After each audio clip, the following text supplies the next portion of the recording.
Gaza के लोगों को अब किसी पर यकीन नहीं रह गया है। अरब देशों ने गाजा के साथ ऐसी चाल चली कि पूरी दुनिया हैरान है। इस वक्त हमास को सबसे बड़ा खतरा इजराइल के बाद दो देशों से लग रहा है। हैरानी वाली बात यह है कि ये दोनों देश उसके सबसे बड़े मददगार माने जाते हैं।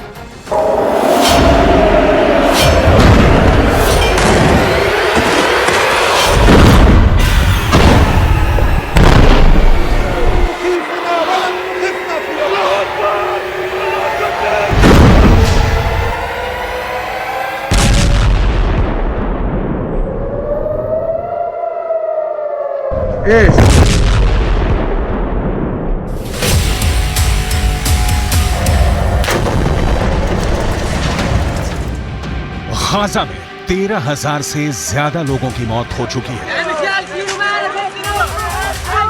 और करीब 3,000 लोग मलबों में दफन हैं। इजराइल किस तरह और कितनी तरफ से हमास पर टूट पड़ा है, इसकी रिपोर्ट करने की ताकत भी अब फिलिस्तीन के अखबारों के पास नहीं बची है।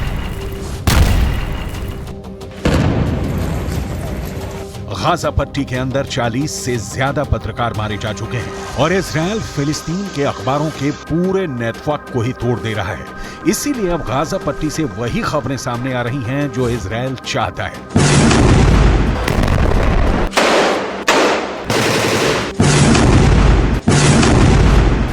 इतने बुरी हालातों के बावजूद भी 57 इस्लामी मुल्क गाजा पट्टी के 20 लाख लोगों के जान और माल की सुरक्षा के लिए कुछ भी नहीं कर पा रहे हैं।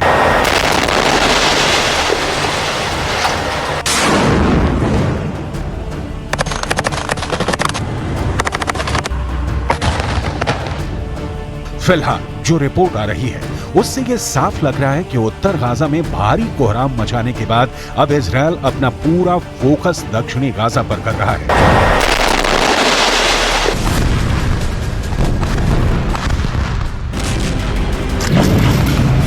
सवाल यह है, अगर उत्तर गाजा और दक्षिण गाजा दोनों में ही इंसानों के रहने लायक स्थितियां नहीं रहेंगी तो आखिर गाजा के लाखों लोग कहां जाएंगे?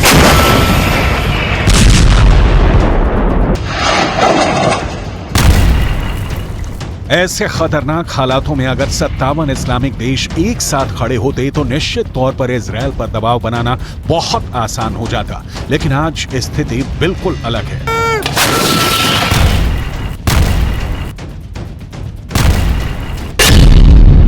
एक तरफ सऊदी अरब है जो हमास का समर्थन करने वाले लोगों पर हंटर चला रहा है, तो दूसरी तरफ तुर्की के राष्ट्रपति एर्दोगान है जो दुनिया में जहां कहीं भी जाते हैं गाजा पट्टी के लोगों की बात करके भावुक हो जाते हैं।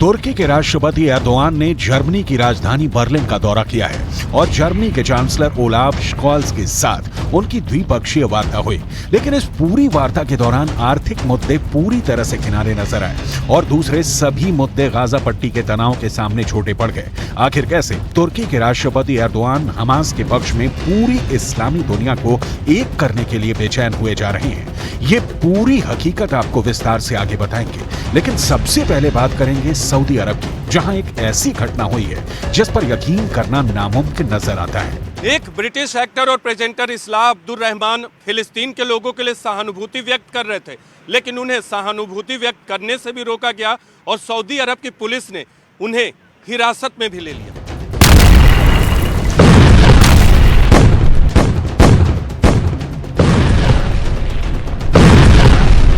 सऊदी अरब के अंदर ऐसी एक नहीं और भी कई घटनाएं हो चुकी हैं जिसमें हमास के समर्थकों पर सऊदी अरब की सरकार कड़कती बिजली की तरह टूट रही है। इस घटना ने पूरी इस्लामी दुनिया में एक हड़कंप सा मचा दिया है। दरअसल ब्रिटिश एक्टर इस्लाह अब्दुल रहमान उम्रा करने के लिए सऊदी अरब गए थे। सऊदी अरब के अंदर इस्लाह अब्दुल रहमान फिलिस्तीन के लोगों के साथ सहानुभूति जताने के लिए एक फिलिस्तीन काफिया पहने हुए थे। फिलिस्तीनी काफिया एक ऐसा कपड़ा होता है जो गले पर पहना जाता है और इसमें चेक होते हैं। फिलिस्तीन का आंदोलन करने वाले बड़े नेता यासिर अराफात अक्सर फिलिस्तीनी काफिया पहनते थे और ये फिलिस्तीनी काफिया एक तरह से यासिर अराफात की पहचान बन गया था। अब्दुल रहमान ने एक ऐसा ही फिलिस्तीनी काफिया सऊदी अरब के अंदर भी पहना हुआ था और इसीलिए सऊदी अरब की पुलिस ने उन्हें हिरासत में लिया और घंटों तक पूछताछ।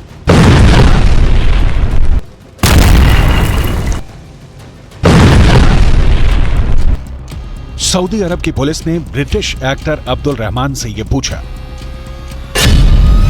कि वो कब से सऊदी अरब में हैं, सऊदी अरब में वो कहां गए हैं। अब्दुल रहमान को एक संदिग्ध की नजर से देखा गया। अब्दुल रहमान की उंगलियों के निशान देने के बाद उनको रिहा तो कर दिया गया।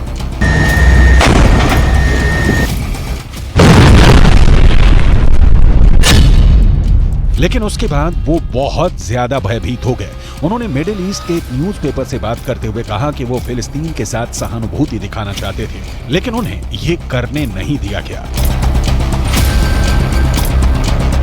इसी तरह सऊदी अरब के अंदर गाजा के लिए प्रार्थना करने वाले एक अल्जीरियाई मूल के शख्स और बांग्लादेशी मूल के एक ब्रिटिश नागरिक को भी गिरफ्तार किया गया।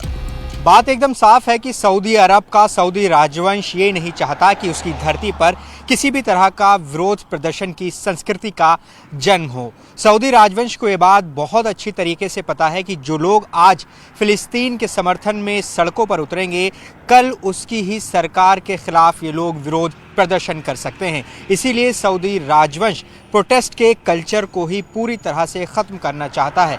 यही उसका एक टारगेट है। आमतौर पर यह जानकारी बहुत कम लोगों को है कि सऊदी अरब एक ऐसा देश है जिसका पुराना नाम स्टेट ऑफ हिजाज था, लेकिन 23 सितंबर 1932 में जब सुल्तान अब्दुल अजीज बिन सऊद ने इस स्टेट ऑफ हिजाज पर कब्जा किया तो उन्होंने इस इलाके का नाम बदलकर सऊदी अरब रख दिया। इसमें सऊदी शब्द सुल्तान अब्दुल अजीज बिन सऊद का सरनेम है। शायद दुनिया की ऐसी पहली घटना होगी जब किसी राजवंश ने किसी देश पर अधिकार करने के लिए उस देश का नाम भी अपने राजवंश के नाम पर कर दिया हो।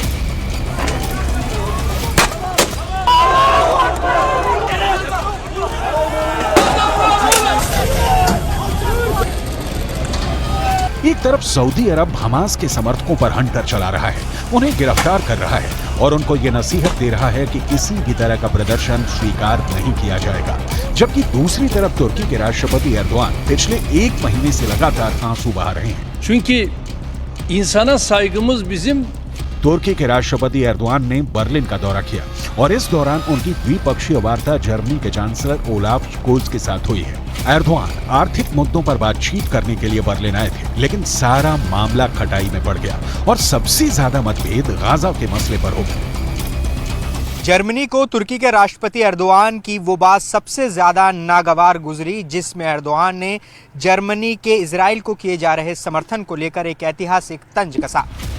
तुर्की के राष्ट्रपति एर्दोआन ने कहा कि जर्मनी इस अपराध बोझ से ग्रस्त होकर के इजराइल का समर्थन करने के लिए मजबूर है कि दूसरे विश्व युद्ध में यहूदियों का जो नरसंहार हुआ उसमें जर्मनी के तानाशाह हिटलर की एक बहुत बड़ी भूमिका थी। यही बात किस तरह तुर्की के राष्ट्रपति ने संकेत में कही, जरा सुनिए। Eğer burada elimiz, kolumuz, dilimiz bağlı kalırsak bunun tarihi hesabını veremeyiz. Onun için bir borçluluk psikolojisi içerisinde İsrail-Filistin savaşını değerlendirmemek gerekir. Bakın ben rahat konuşuyorum. Çünkü bizim İsrail'e borcumuz yok. Borçlu olsak bu kadar rahat konuşamayız.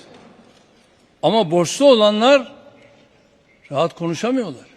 बयान से बिल्कुल साफ है कि तुर्की के राष्ट्रपति ने कहा कि उनके ऊपर कोई कर्जा नहीं है कि वो इजराइल का समर्थन करने को मजबूर हैं, जबकि इजराइल के तानाशाह ने यहूदियों का नरसंहार। नोट करने वाली बात यह है कि जर्मनी ने अब तक इजराइल को काफी ज्यादा सपोर्ट दिया है। सबसे बड़ी बात यह है कि जैसे ही 7 अक्टूबर को हमास ने इजरायल के खिलाफ हमला शुरू किया, उसके बाद ही जर्मनी के चांसलर ने इजरायल की राजधानी तेल अवीव का दौरा किया और उन्होंने नेतन्याहू से मुलाकात करके इजरायल को हर तरह से मदद का आश्वासन दिया। इतना ही नहीं, जर्मनी हथियारों के तौर पर भी इजरायल की मदद करता रहा है और यही बात तुर्की के राष्ट्रपति एर्दोआन को बहुत ज्यादा परेशान कर रही है और यही वजह है कि उन्होंने जर्मनी के चांसलर के सामने उनकी मौजूदगी में गाजा के मुद्दे को बहुत बड़े पैमाने पर उठाया। Fazlasıyla İsrail'in elinde rehine var. Ve yılların rehineleri, tutsakları İsrail'in elinde. Bunu da görmemiz lazım.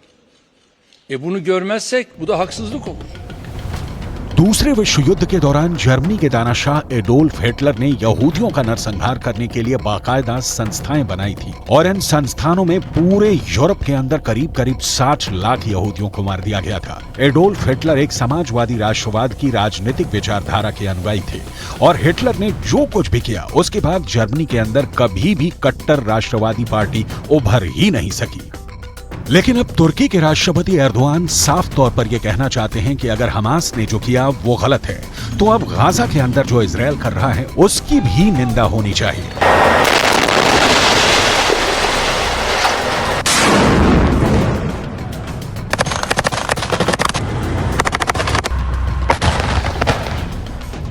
दूसरी तरफ जर्मनी के चांसलर भी इस मुद्दे पर पीछे नहीं हटे। उन्होंने भी एर्दोआन के सामने ही हमास की निंदा की, 7 अक्टूबर को हुए आतंकवादी हमले का जिक्र किया और हमास के पूरे खात्मे के इजरायली संकल्प को सही ठहराया। यानी अगर देखा जाए तो जर्मनी और तुर्की एक बातचीत की मेज पर जरूर थे, लेकिन उनके बीच बहुत भारी मतभेद है।